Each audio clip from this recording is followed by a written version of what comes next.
मैं हूं रहमान अजहर और अपना पसंदीदा शो देखने के लिए हमारा चैनल सब्सक्राइब करें और मजीद मालूमात के लिए बेल आइकॉन पर क्लिक करें।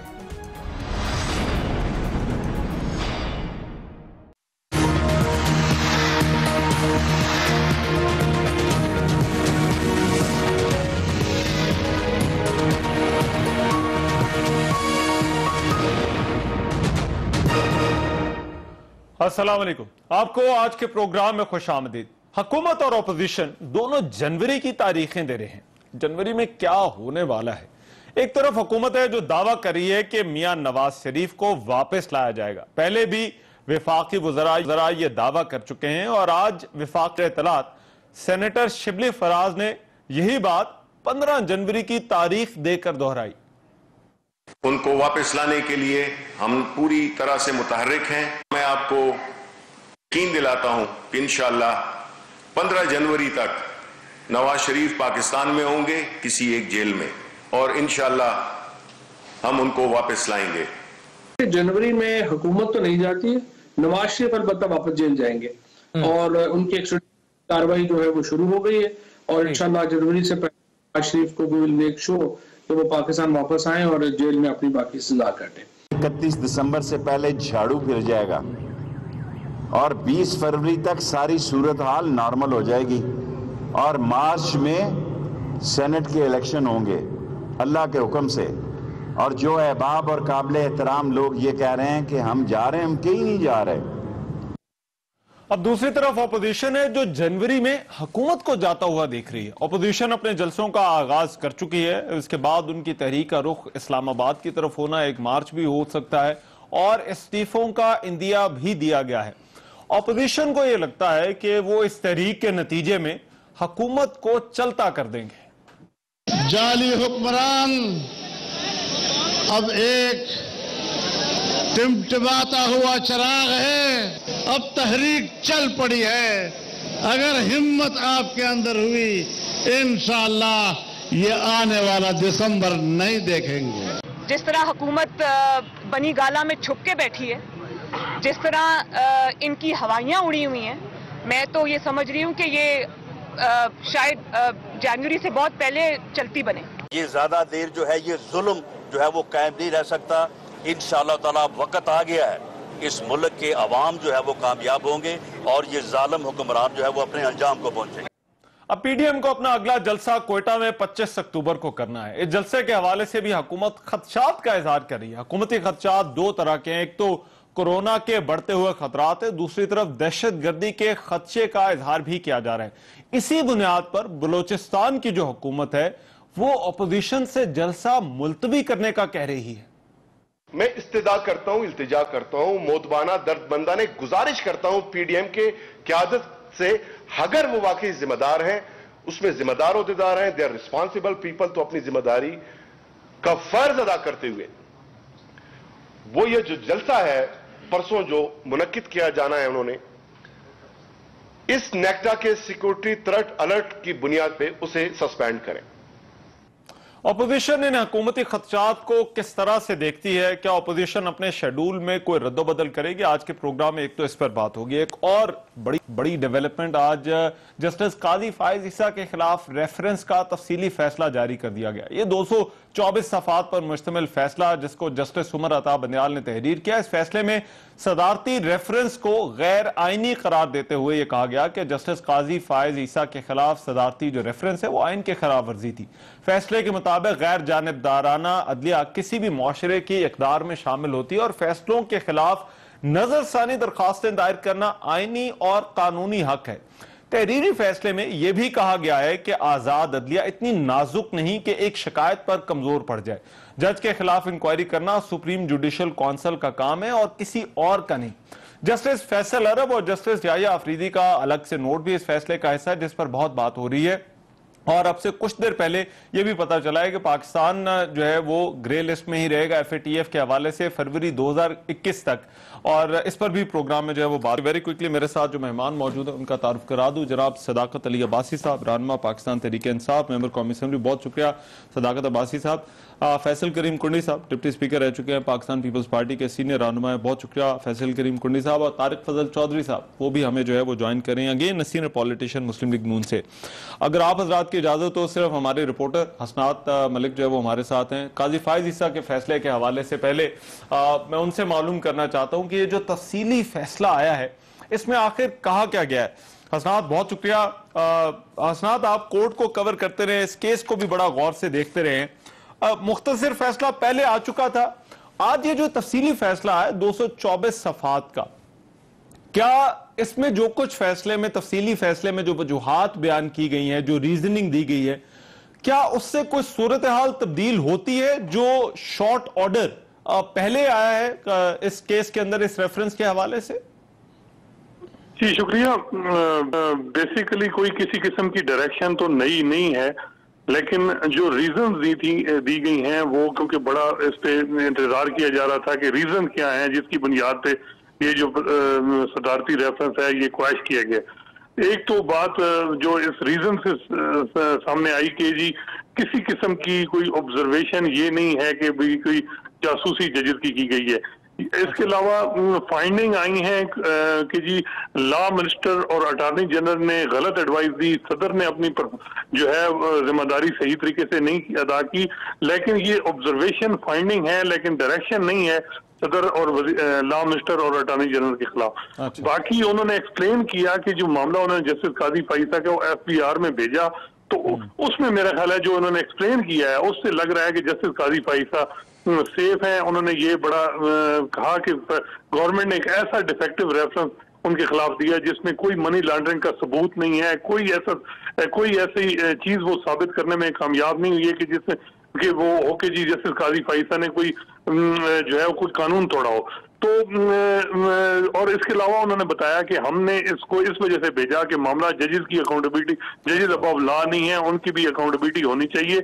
लेकिन ये है कि जिस किस्म की फाइंडिंग आई है, मेरा ख्याल है वो भी अब कोई चीज जस्टिस काजी फाइसा पे साबित नहीं हुई। हसन, मुझे एक और बात बताइए, क्योंकि जस्टिस काजी फाइज ईसा के वकला की तरफ से जो एसेट रिकवरी यूनिट है उसकी लीगैलिटी पर भी बहुत सवालात उठाए गए थे।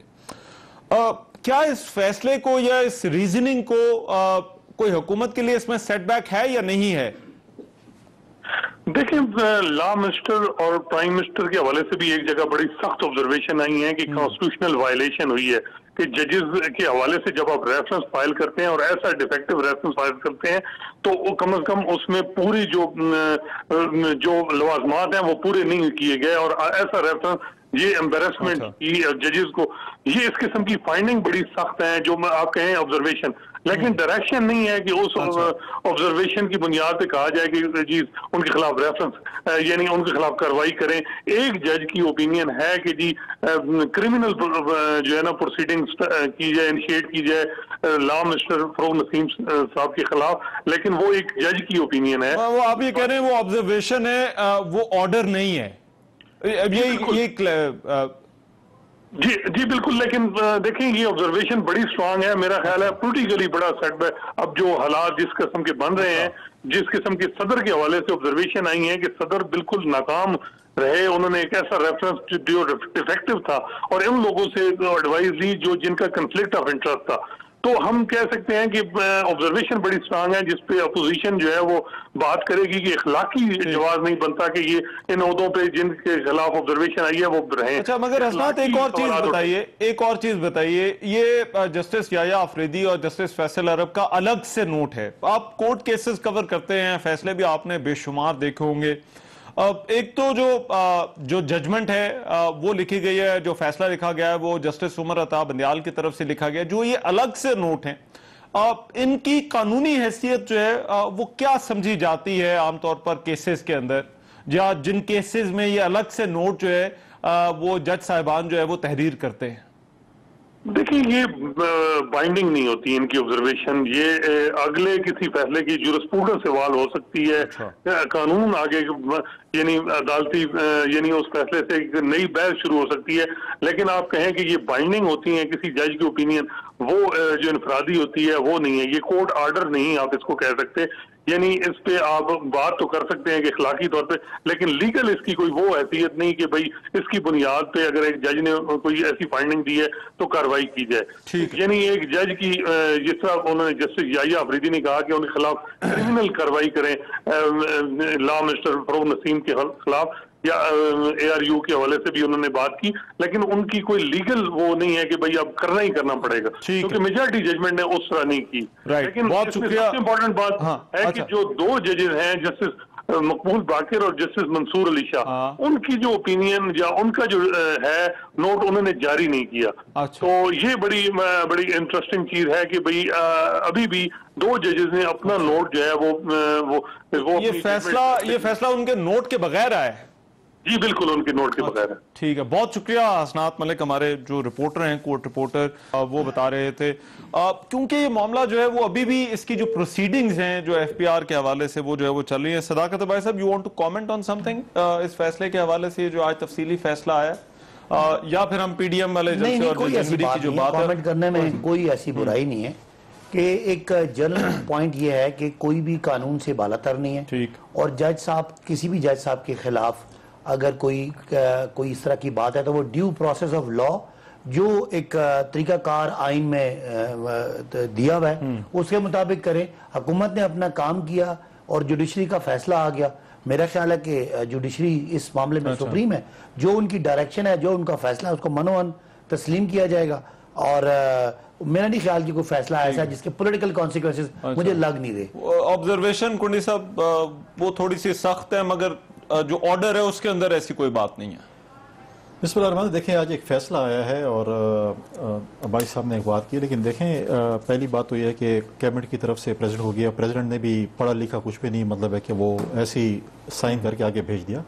तो ये देखें गलत, उसके ऊपर तो इखलाकी तौर पर तो प्रेसिडेंट साहब ने जो रेफरेंस भेजा उसको तो अगर इखलाकियात, अगर यह जो पोजीशन में कहते हैं कि जी वज़ीर आज़म रिजाइन करे, सवाल इखलाकियात का है, सदर रिजाइन करे, मतलब जैसे इनकी आदत है ना, अभी ये खड़े होते हैं कि जी सदर को रिजाइन करना चाहिए, प्राइम मिनिस्टर को रिजाइन करना चाहिए। अच्छा, क्या चलो ये कह रहे हैं कि जी, लेकिन आपने जो वहाँ पे जो TV पे रोजाना प्रोग्राम्स हुए और जो जज साहब और उसकी फैमिली को टॉर्चर किया गया, क्या आप उन लोगों के खिलाफ एक्शन लेंगे जिन्होंने आपको गलत गाइड किया?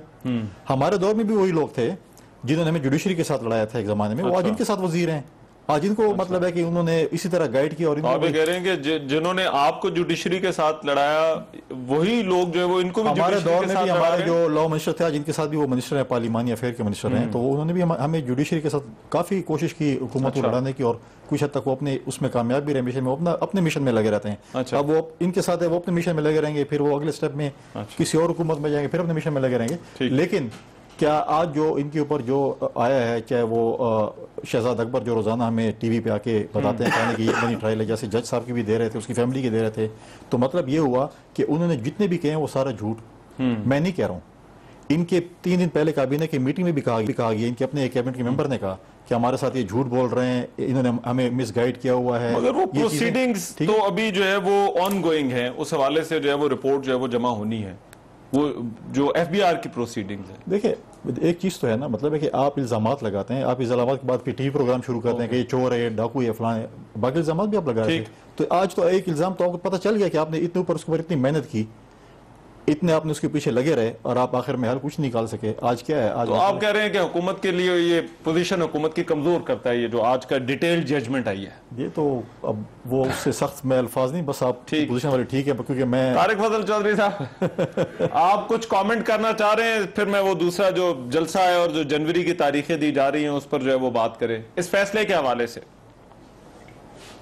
बिस्मिल्लाहिर्रहमानिर्रहीम, बहुत शुक्रिया आज प्रोग्राम में आपने दावत। देखिए जी, मैं आज इस फैसले के बाद आज यकीन करें कि मैं अपने आप को बड़ा दुखी महसूस कर रहा हूँ कि मैं एक ऐसे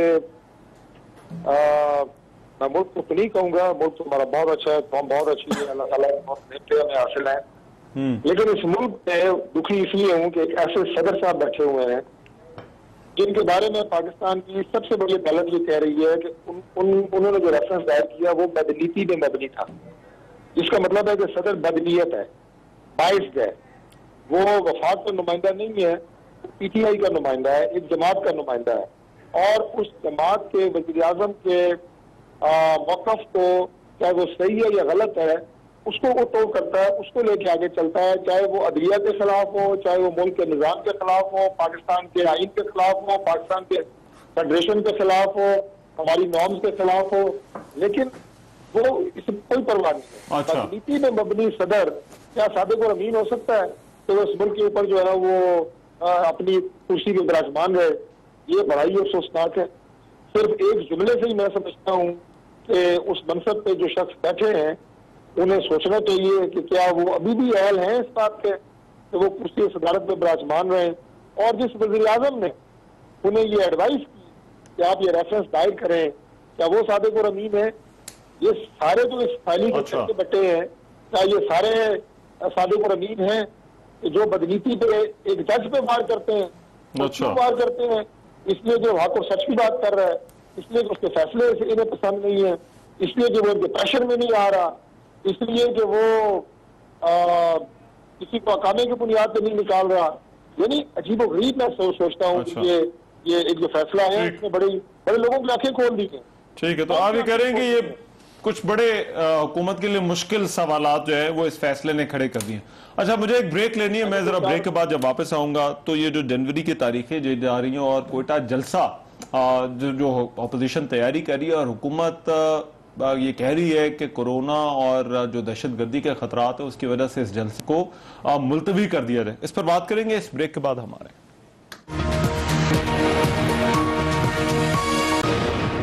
ब्रेक के बाद प्रोग्राम में एक मरतबा फिर से खुशामदीद। बातें हो रही है जनवरी की। एक तरफ कहा जा रहा है, वफाकी वज़रा ये दावे कर रहे हैं कि 15 जनवरी तक मियां नवाज शरीफ को वापस लेकर आएंगे, जबकि अपोजिशन ये कह रही है कि जनवरी में हुकूमत को चलता कर देंगे। अब्बासी साहब, क्या होने वाला है जी जनवरी में? पहले तो मैंने कोर्ट के फैसले पे मैंने कहा चले, क्योंकि अदालत का फैसला और अभी अभी आया तो कमेंट करना मुनासिब नहीं है, लेकिन तारिक फजल जोशी साहब ने बड़ी काफी सारी बातें की कि जजेस ने जो रिमार्क्स दिए, तो यहाँ जजेस ने किसी को गॉडफादर भी कहा हुआ है, किसी को सिसिलियन माफिया भी कहा हुआ है, किसी को ना सादिक ना अमीन भी कहा हुआ है। और ये हुकूमत में ये फर्क है, हम उनको अभी भी सलूट करते हैं, उनके फैसले का एहतराम करते हैं, कभी मुझे क्यों निकाला नहीं चलाएंगे। इन पांचों को किसने हक दिया ये मेरे बारे में फैसले करें, ये भी नहीं कहेंगे। इनके फैसले के पीछे कोई और है, ये भी नहीं कहेंगे। ये हम में और आप में फर्क है, हम जमहूरी हैं और आपका मीठा मीठा हापा और कड़वा कड़वा थू थू। जमानतें आपको मिले तो वो जजों को सलाम है, जमानतें ना मिले तो इनके पीछे कोई और है। तो मैं समझता हूं इसी के साथ जोड़ के करता हूं। वो आपने नवाज रिस्पॉन्ड कर दिया, अब बताएं जनवरी में क्या होने वाला है? मियां नवाज शरीफ साहब को हमें जो आखिरी हद तक जाना पड़ा, हम पकड़ के लाएंगे। हमारा बयानिया कत्ल हो रहा है। हमने कहा था कि दो इंसाफ, 50,000 वाला चोर जेल में और अरबों वाला चोर अगर लंदन की सड़कों पर फिरता नजर आएगा, अगर तो वो बीमार थे हमारी हमदर्दी थी, उनके प्लेटलेट्स काउंट नीचे था हमारी हमदर्दी थी। अब ना वो बीमार है, अब वो कुछ हो रहे हैं। और एक और बात, जो ये बयानिया बनाने की कोशिश कर रहे हैं, जरा सिर्फ इतना करें, 4-5 इंडिया के अखबार उठा के देख लें, ये जो हमारी अफवाज में उनके रैंक्स में और लीडरशिप में जो ये तनकीद कर रहे हैं, और ये एक पाकिस्तान की रियासत को कमजोर करने का जो बयानिया है। कभी पाकिस्तान की 90% लोग फौज को पसंद करते हैं और उनको पता है कि मियां साहब सिर्फ अपनी करप्शन बचाने के लिए फौज पे तंकीद कर रहे हैं। लिहाजा तो जनवरी में आप ये कह रहे हैं कि मियां नवाज शरीफ को आप लोग वापस ले आएंगे। तो वज़ीर आज़म ने ये वो इंटरव्यू दिया ARY को, जिसमें वो कह रहे हैं कि अगर उनके बयान का हवाला दिया जा रहा है कि खुद भी अगर जाना पड़ा तो जाए। उन्होंने कहा मैं जो मेरे कॉन्टैक्ट्स हैं बाहर, मैं पूरी कोशिश करूंगा। मियां साहब तो हमारे दौर में गए थे, 5 भगोड़े और भी हैं, तो इसाक डार भी भागा है, ठीक है। हसन हुसैन भी यहाँ की अरबों की दौलत लेके वहां पे बैठे हुए, ठीक। वो अली इमरान भी यहाँ पे जलजिले के पैसे खा के भागा हुआ है। अल्ताफ हुसैन भी है, वो अल्ताफ हुसैन भी है, मुशर्रफ भी है। नहीं सुने, मैं जरा पहले क्रिप्टो की बात करूं, फिर उनका वो सलमान शहबाज भी यहाँ पे बहुत सारी मनी लॉन्ड्रिंग करके टीटियां करके भागा हुआ है। तो इनको वापस लाना जरूरी है। खाली शहबाज शरीफ साहब के एक चौकीदार पे 2 कंपनियों के 2300 करोड़ रुपया उसके अकाउंट से निकला है। ये कुछ छोटे डाके नहीं है। इनको लाना, कानून के सामने पेश करना, तारिक फजल चौधरी साहब चक्कियों पे हमारा टारगेट। तारिक फजल चौधरी साहब, ये जनवरी की जो बातें की जा रही हैं, हुकूमत तो लगता यह है कि बड़ी संजीदा नजर आ रही है कि हर कीमत पर मियां नवाज शरीफ को जो है वो वापस लेकर आएगी। क्या कहते हैं सर आपकी पार्टी, जबकि आपकी पार्टी ने मियां नवाज शरीफ से कहा हुआ है कि वो वापस ना आए? बात यह है रहमान अजहर साहब जी, जो हुकूमत में लोग हैं, जो उनके मुशीर हैं, उनकी अकल पे मुझे मातम करने को दिल करता है। ऐसे एडवाइजर मैं तो कहूंगा कि अल्लाह वो क्या दुआ करते हैं कि दुश्मन को भी न दें, जो एडवाइजर ये हुकूमत के इमरान खान के दाएं बाएं इकट्ठे हुए हुए। अगर इनमें अकल होती अच्छा, तो जिस दिन नवाज शरीफ साहब को बाहर भेजा गया, मेडिकल ग्राउंड पे भेजा गया, ये उन्हें एडवाइस करते हैं कि आप मियां नवाज शरीफ अपना इलाज करवा रहे हैं, आप आराम से अपनी हुकूमत करें। आपके खिलाफ अगर सबसे तवाना कोई आवाज है और वो आज साबित हुआ है, वो खड़ी हो सकती है, जुर्रतमंद आवाज को खड़ी हो सकती है, तो वो नवाज शरीफ की है। वो आवाज मरियम नवाज की है, शहबाज की है, नवाज शरीफ की है। लेकिन क्योंकि एडवाइजर बेवकूफ है सारे, तो उन्होंने कहा नहीं नहीं, आप उनके पीछे इश्तिहार निकालें, ढोल बजाएं, इश्तिहारी करें, फलान करें। तो फिर नवाज शरीफ ने कहा आओ फिर करो मुझे इश्तिहारी, मेरे पीछे बजाओ ढोल, मैं तुम्हें इसका जवाब दूंगा। और वो जवाब इतना सख्त आया है कि अब इनकी सिटी गुम हुई है, अब ये मुंह छुपाते फिर रहे हैं। अभी ये सिंध वाला वाकया हुआ है सारा, कितना बड़ा वाकया हुआ, उसके ऊपर सिंध जो कि पाकिस्तान का बड़ा खूबसूरत और बड़ा कीमती सूबा है, एक इकाई है हमारी फेडरेशन की, वो ये कह रही है कि वफाक के इदारों ने हमारे सूबाई इदारों को बजौर ताकत सरनिगू किया है और उन्हें जेर किया है। और जनाब उस पर आर्मी चीफ एक कमेटी भी बना देते हैं, कोर कमांडर कराची पे मुश्तमिल है, वज़ीर आज़म गायब है, the prime minister is a missing person, पता ही कोई नहीं है, सबकी हवाइयां उड़ी हुई हैं कि हो क्या रहा है। ये सारा जो नवाज शरीफ साहब आज बयानियां लेके चल रहे हैं, इस पर पूरी अपोजिशन इकट्ठी हुई है। वज़ीर आज़म को पता है कि चंद दिनों के मेहमान है और उन्हें ये पता है कि ये जो तजर्बा था Imran Khan project, this has failed, Imran Khan project fail हो गया है। अब इमरान खान इज नो मोर। ये आपको सिर्फ नजर आएंगे दाएं बाएं इधर उधर, ये वो नहीं होते पछड़ी, ये पंजाबी का लफ्ज है, असदाकत साहब इसकी सही समझ, पछड़ियां मार रहे हैं, यानी कोई बात टू द पॉइंट नहीं कर रहे। इसका अंग्रेजी तर्जुमा ये है, nothing to the point, nothing relevant. मैं इसको नहीं छोड़ूंगा, मैं उसको नहीं छोड़ूंगा। अभी को मैं इनका बयान पढ़ रहा था कि अगर ये हुकूमत में आ गए तो मैं अवाम को सड़कों पे ले आऊंगा। ओ भाई, ये पाकिस्तान के मोमिन लोग हैं, ये कलमे पे बना हुआ मुल्क है, ये एक सुराख से एक दफा डसे जाते हैं। अच्छा, ये पीटीआई ने जो इनके साथ पहले धोखा किया, तब्दीली करके मुल्क को तब्दील करेंगे, ये उस सुराख से दोबारा नहीं डसे जाएंगे। एक दफा आप इक़्तिदार से उतरेंगे, आप यकीन करें आप पब्लिक में जाने काबिल नहीं रहेंगे। जो लोगों को आपने जिस अजाब में डाला हुआ है इस वक्त, ठीक रहमान अजहर साहब, मैं आपको जनवरी जो है, जनवरी में जमात नहीं वापस आ रहे, बल्कि आपको लगता है कि हुकूमत के दिन जो है वो गिने जा चुके, 100% गिने जा चुके हैं। अवाम का टेम्परामेंट देखें, अच्छा, इनकी बदवासियां देखें, जवाब देंगे कैसे जाएगी साहब, जलसे तो हो रहे हैं, फैली हुई है, वो बढ़कर भी कुछ होगा, आईनी तरीके से, जमहूरी तरीके से, गैर आईनी काम नहीं करेंगे। ठीक है, चलें एक मिनट दें तारिक फजल चौधरी साहब। जी कुंडी साहब, देखें पीडीएम के जलसे हो रहे हैं और ये जलसे जो हैं वो दिसंबर 13 तक इन्होंने वो किया। उसके बाद जो है लॉन्ग मार्च, 8 हफ्ते का जो है वो, उसके बाद लॉन्ग मार्च का वो हुआ है। उसके बाद पीडीएम के उन्होंने कहा कि हम इस्तीफे तक भी जा सकते हैं, अदम एतमाद भी। इस्तीफे देखें, जब पार्टी डिसाइड करेगी, पीडीएम डिसाइड करेगी, तमाम पार्टीज डिसाइड करेगी, फिर इस्तीफे मैटर नहीं करते। जब आपकी कौमी असम्बली से इस्तीफे जाएंगे, सेनेट से जाएंगे, सूबाई असम्बली से जाएंगे, आप मुझे बताएं आपके जो इलेक्टोरल कॉलेज कैसे पूरा होगा सेनेट का, वो नहीं सकता। देखें आपकी सिंध असम्बली तकरीबन चली जाएगी, आपकी नेशनल असम्बली देखें, पंजाब असम्बली में कितने जाएंगे, मतलब है कि मेन तो पंजाब असम्बली में अपोजिशन के बहुत से मेंबरान हैं, कौमी असम्बली और सेनेट में भी बहुत से मेंबरान हैं, तो ये चीज़ ये जो है। लेकिन हम जब इस्तीफे देंगे, हम ये नहीं करेंगे कि हम फिर वापस आएंगे। अच्छा, हम वो जो कहते हैं ना, जिस चीज़ पे हम लानत भेजें और फिर आ जाए उसमें, फिर आपने टैक्स पेयर की जो बात करते थे उसकी तनख्वाही भी ले ली, फिर किसी ज़कात में दे देते ना, फिर वो भी जेब में डाल दी। मतलब है कि आपके इस्तीफे जो है वो ना काबिल वापसी होंगे। बिल्कुल, अगर हम एक दफ़ा इस्तीफे देंगे वापस नहीं लेंगे। दूसरी बात यह है कि इन्होंने कहा कि जी हम नवाज शरीफ साहब को वापस लेके आएंगे। देखें, ये कोई थड़े की सियासत नहीं है कि आप इधर कहें जी मैं ऐसे कर दूंगा। देखें, इसमें लीगलिटी इन्वॉल्व होती है। लीगल उसमें है कि आपके यूके के साथ ऐसा नहीं कि आप जाए बोरिस जॉनसन को बोले कि बंदा मैनू दे दो, मैं लेके जाए हाथ में पकड़ के तो नाल सीट तो बुला दे ले जाओ इसको, ठीक है ना। उसके एक लीगल तरीकाकार होते हैं। पहली बात तो यह है कि क्यों गया है, आपने कहा कि यहाँ से जब जैसे ही जहाज में बैठा उधर जब उतरा तो वो ऑक्सफोर्ड स्ट्रीट पे था या एजवेयर रोड पे था या जिधर भी था, तो क्यों गया है? आपके यही डॉक्टर फैसल, आपकी जो डॉक्टर ये हेल्थ मिनिस्ट्री, आपके शौकत खानम, मतलब प्राइम मिनिस्टर ने कहा था कि मैंने तो शौकत खानम से चेक कराया और जो है वो हमारी एक मिनिस्टर रो रही थी, मुझे तरस आ गया, तो आपकी कल एक और मिनिस्टर रोएगा कि फलानु बख्श दे, फिर आप बख्श दोगे क्या? लेकिन ये इनकी पहली बात है, इसकी जो तौजीह वो देते हैं, जो हुकूमत पहली बात ये कहती है कि उनके साथ जो है वो ड्रामा किया गया, क्या वो आपके लिए काबिल कबूल? हुकूमत इतनी नालायक तौजीह नहीं है, हुकूमत इतनी नालायक और नाअहल है कि इनके साथ लोग ड्रामे करें। फिर जहांगीर भी ड्रामा करके चला गया, बाकी भी ड्रामे करके, वो किधर है वो सानिया क्या नाम था उसका, लास्ट ने मुझे भूल गया, जो ई कॉमर्स वाली थी या जो भी थी जिसने अपने एनजीओ में पैसे डाले। अब जो है मसला ये है कि ये चीजें आपने भेज दिया, क्या आपने उनके खिलाफ कार्रवाई की जिन्होंने आपके साथ ड्रामा किया है, जिस डॉक्टर ने आपके साथ ड्रामा किया है, जिस मिनिस्टर ने आपके साथ ड्रामा किया है, और जिन और लोगों ने आपके साथ ड्रामा किया, आपने उनको क्या सजा दी? आपने बताया ना, मैंने सजा दे दी, गलत इन्होंने गलत बयानी की है, ये अल्फाज जो है वो, क्योंकि ये चीज देखें, फिर आप देखें यूके का अपना एक कानून है, उधर ये नहीं है कि मतलब आप कानून की तरह देंगे, फिर ठीक है आप ले आए, हम कहते हैं अगर आप कानून इजाजत है आप ले आए, तो आप क्यों अपने कजन जो है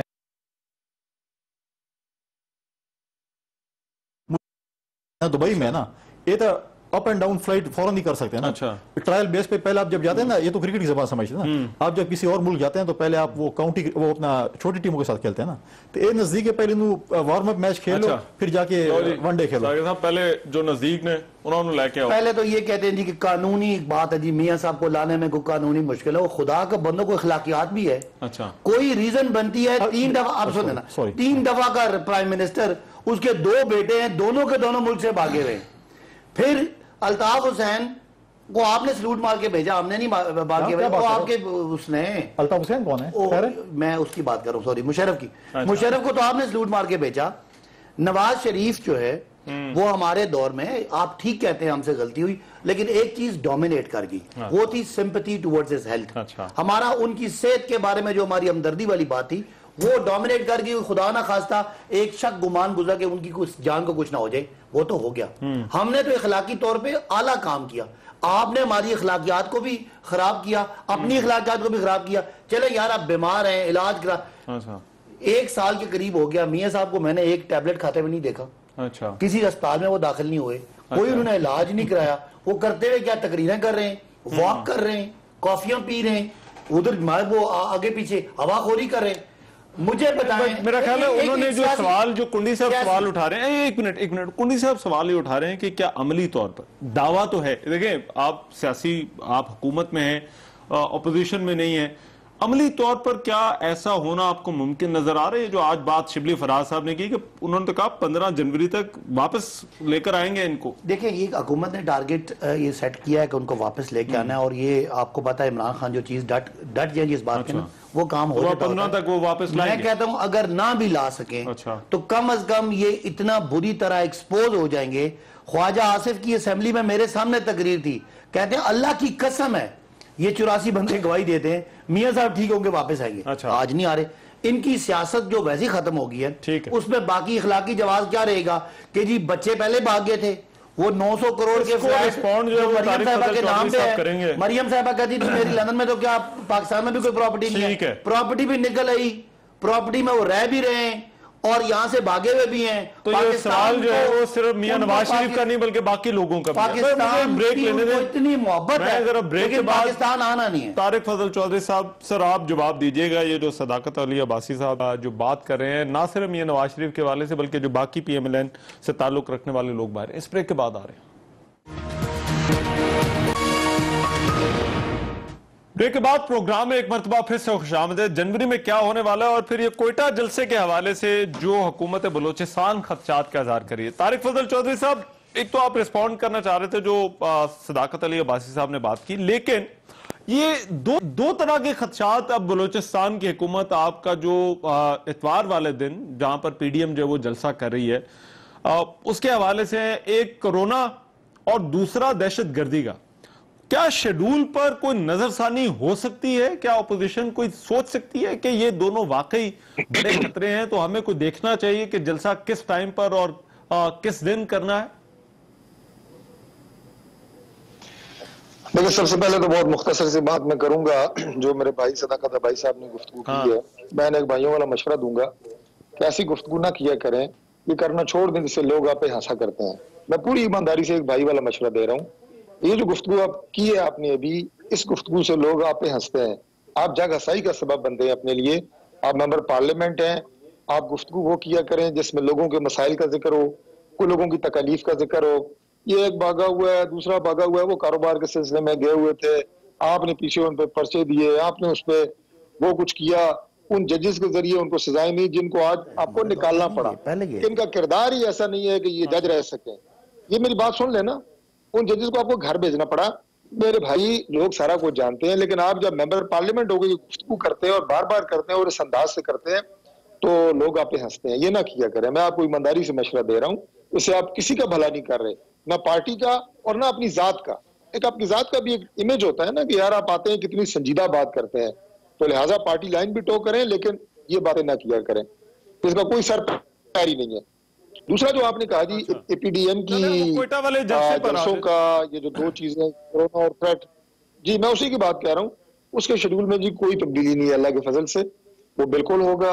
मरियम बीबी उसमें शिरकत करेंगी, मियां नवाज शरीफ साहब उसमें खिताब करेंगे, और ये जो हथकंडे अभी जो कराची में जो कुछ किया, मैं समझता हूँ वफाक की तरफ से मरियम बीबी का दरवाजा तोड़ा गया जिस कमरे में वो मुकीम थी। कोई भी किस कौम की बेटी है, इस कौम की माँ है, उसकी रिस्पेक्ट ये सबसे पहले है, चाहे उसका ताल्लुक किसी भी पार्टी से है। कैप्टन सफदर ने बाहर आना था, जाहिर है उन्होंने नाश्ता भी करना था, उन्होंने दोपहर का खाना किसी जगह खाना था, एयरपोर्ट जाना था, कहीं से गिरफ्तार कर लेते। लेकिन मैं समझता हूं कि ये चादर और चारदीवारी का जो तहफ़्फ़ुज़ जिसकी पामाली की गई, ये सख्त ज्यादती की गई है। तो मैं अर्ज करता हूं कि ये तमाम हथकंडे हैं अपोजिशन को और मरियम नवाज को रोकने के लिए, लेकिन वो बीबी से रोकने वाली नहीं है। वो अल्लाह के फजल से बड़ी दलेर खातून है, वो जाएंगी, कोयटा भी जाएंगी, चाहे वहां पे थ्रेट है, चाहे वहां पे कुछ और है, और मियाँ साहब भी उस पर खिताब करेंगे। लेकिन कोरोना के हवाले से मैं ये अर्ज करूंगा कि रहमान नज़र साहब, हम पूरी कोशिश करेंगे, जो जलसे के मुंतज़मीन है, इंतहाई ऑर्गेनाइज्ड लोग हैं, जरूर कोशिश होगी, पूरी कोशिश होगी। लेकिन मैं उसके साथ ये भी अर्ज करूंगा कि आप पाकिस्तान के जो तूल अर्ज में जो बाजार खुले हैं, मार्केट्स खुली हैं, शादी हाल खुले हैं, रेस्टोरेंट्स खुले हैं, वहां पे भी एसओपी अप्लाई करें। अगर पीडीएम की किसी जलसे पे कोरोना एसओपी की खिलाफ वर्जी होती है और उस पर गवर्नमेंट पर्चा देती है, अगर तो फिर ये जितने मैंने आपको जिक्र किया है, इन तमाम अकामात की निगरानी करें और जिस जगह के ऊपर कोरोना एसओपी की खिलाफ वर्जी हो पर्चा दें। हम समझेंगे कि आप वाकई कोरोना के खिलाफ जद्दोजहद कर रहे हैं। इसमें सियासत नजर आनी चाहिए। मैं इसका जवाब लेता हूं, ये जो कोरोना के हवाले से जो पॉलिसी है, क्या वाकई ये अपोजिशन के लिए कोई और है और बाकी लोगों के लिए कोई और है? लेकिन कुंडी साहब, ये जो दहशतगर्दी के खदशात की जो है वो बात की जा रही है, आज बलूचिस्तान हुकूमत के जो तर्जुमान है उन्होंने तो आकर अपील की है कि भाई आप ये जलसा करें ही ना। देखिए, वो बलूचिस्तान हुकूमत की जो है वो बोखलाहट के शिकार हैं। अब वो किस तरीके से ये जब इलेक्शंस आते हैं या कोई ऐसे जलसे का पोजीशन, तो एसओपी है कि जी इंटीरियर मिनिस्ट्री से लेटर इशू कर दें, जी अपना निकलें, थ्रेट है, ये है, वो है। फिर एक ड्रामा रचाया गया, रवायती हरबे इस्तेमाल, ये रिवायती एसओपी जो पुराना है ना, वही फाइल निकाल लेते हैं, भाई उसको डेट चेंज कर दो तो डायरी नंबर चेंज करके लगा दो। ठीक है, ये हमेशा ये चीज़ चलती रहती है, अगर आपने देखा होगा। तो ये बताएं कि अगर ये आज ये कह रहे हैं और इन्होंने कहा कि हम बलूचिस्तान में बड़ा अमन लेके आए, सब कुछ लेके आए, तो फिर वो किधर अमन अमान? तो मतलब हुकूमत खुद ही कह रही है कि हम अमन अमान की जो है उसमें नाकाम हो चुके हैं। क्या अमन अमान आप बहाल नहीं कर सके हैं? तो फिर आप क्यों अब तक आप ये नारे लगा रहे थे 2 साल के, जब हमने ये कुछ कर लिया, ये कुछ कर लिया। देखिए, जिंदगी और मौत अल्लाह ताला के हाथ में। अगर आप इस तरीके से कहें जी कोरोना फैल गया है, आप बताएं आपके टाइगर फोर्स की जब खिताब था, हुकूमत है, वसाइल भी बहुत ज्यादा, सब कुछ कर सकते हैं, उसमें बताएं क्या एसओपी फॉलो की गई थी? आपने भी देखा, मैंने भी देखा, बाजी साहब शायद गालिबन उधर बैठे हुए होंगे, इन्होंने भी देखा होगा कि क्या पीछे जो जितने भी आपके जो आए हुए थे लोग, उनमें से और आपके अपने भी जो वो थे, उनमें से कितने लोगों ने एसओपी को फॉलो किया था? क्या आपने चेयर तो इज्तिमा जो है वो उन्होंने भी किया, इज्तिमा किया। दूसरी बात यह है कि देखें, क्वेटा में या इन इलाकों में कोरोना के दिनों में भी शादियां भी चल रही थी, हमारे सूबों में तो चल रही थी, चीजें भी चल रही थी, और आपसे हमने प्रोग्राम भी किया। आप गालिबन आप ये कह रहे हैं कि कोरोना जो है वो मामलात और भी जगह पर चल रहे हैं और आपके अपने बारे में पॉलिसी नहीं, और दूसरा आपने दहशतगर्दी के हवाले से कहा कि ये रवायती हरबा है, ये रिवायती। एक चीज बताता चलूं, जो मुशर्रफ साहब है उनको पीपल्स पार्टी ने गार्ड ऑफ ऑनर, हमारे उस वक्त नहीं थे प्रेसिडेंट जब गार्ड ऑफ ऑनर दिया गया था, ठीक है, और गार्ड ऑफ ऑनर, चलो नून लीग ने दे दिया होगा, हम नून लीग के दौर में दिए थे ना। ब्रेक के बाद हम तो गलत है ना, आप करें ना, उसको ले आए ना, उसके खिलाफ बयान ही नहीं दे सकते, ये दे तो दें बयान। ब्रेक के बाद ब्रेक के बाद प्रोग्राम में एक मरतबा फिर से खुशामदीद। सदाकत अली भाई साहब, टाइम कम है, ये दोनों इश्यूज का जवाब दे दें, कोरोना और वो जो दहशत गर्दी का, वो कह रहे हैं ऐसा लग रहा है कि जैसे ऑपोजिशन को हुकूमत डराने की कोशिश करे कि जलसा ना करे। देखिए जलसों से हमें ये डराएंगे जो इस पाकिस्तान की तारीख के सबसे लंबे, सबसे बड़े एक्सटेंडेड जलसे करने वाले हैं, और प्राइम मिनिस्टर इमरान खान तो पसंद करते हैं कोई चैलेंज करे। अच्छा, ये हम देखें। दूसरी बात ये कह देना कि हमने कोई समरी निकाल दी, नेक्टा आपको पता है काउंटर टेररिज्म का बड़ा एक रिलायबल इदारा है, उसकी ये खबर है। और वो इनका ये बात करना कि शादी हॉल खुले हुए हैं और स्कूल खुले हुए, यार वो लोगों की रोजी रोटी का मसला है, जलसे आपकी रोजी रोटी का मसला है, इससे आवाम की रोजी रोटी कोई रोजी नहीं। अब एक वो डॉक्टर साहब ने बात की, उन्होंने मुझे डॉक्टर साहब की इतला के लिए मैंने किसी ऐसे बंदे के बारे में बात नहीं की जो जाती हो। ये जो चारों बंदे हैं डॉक्टर साहब, ये हमारे दौर से पहले के भागे हुए हैं। इसहाक डार शायद खाकान साहब के जहाज में बैठ के गए थे, और मैं नहीं बुला रहा, अदालतें बुला रही हैं। हसन हुसैन को अदालतें बुला रही हैं, मैंने उनका एहतराम से नाम लिया। अली इमरान को के केस है, मैंने झूठ नहीं रखा, वो केस है उनपे जलजिले के पैसे खाने का, और सलमान शहबाज पे भी अदालतों की डिमांड है। मैंने कोई ऐसी बात मुशर्रफ पे कौन सा केस जो मुझे, हाँ चले मैं उससे आता हूँ, जो कि खुदा न खासा मेरे मेंबर कौमी असेंबली होने की कोई लेवल से नीचे की बात हो। मैं कौमी असेंबली का मेंबर अवामी पैसे के तहफ़्फ़ुज़ के लिए हूँ, मेरी पार्टी का या आपकी पार्टी का बंदा रिस्पॉन्स आ गया। मैं मुशर्रफ ने आ जाओ ना, मुशर्रफ देखिए, आप मुशर्रफ है, मुझे सवाल करें, क्या सवाल? तारिक फजल चौधरी साहब, मेरे पास टाइम कम है, मुशर्रफ का सवाल है, मुशर्रफ और नवाज शरीफ फर्क क्या है? नवाज शरीफ को हमने छोड़ा है, नवाज शरीफ को सजा हुई है, सजा याफ्ता है। मुझे आर्टिकल 6 पे अगर आज हमारा बोला है तो उसको पेश करने के लिए हाईकोर्ट ने क्या फैसला दिया?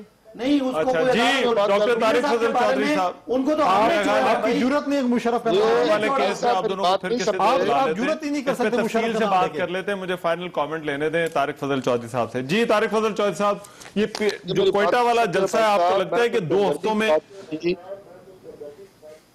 मैंने तो इनकी हमदर्दी की बात इसलिए की कि लोग आप।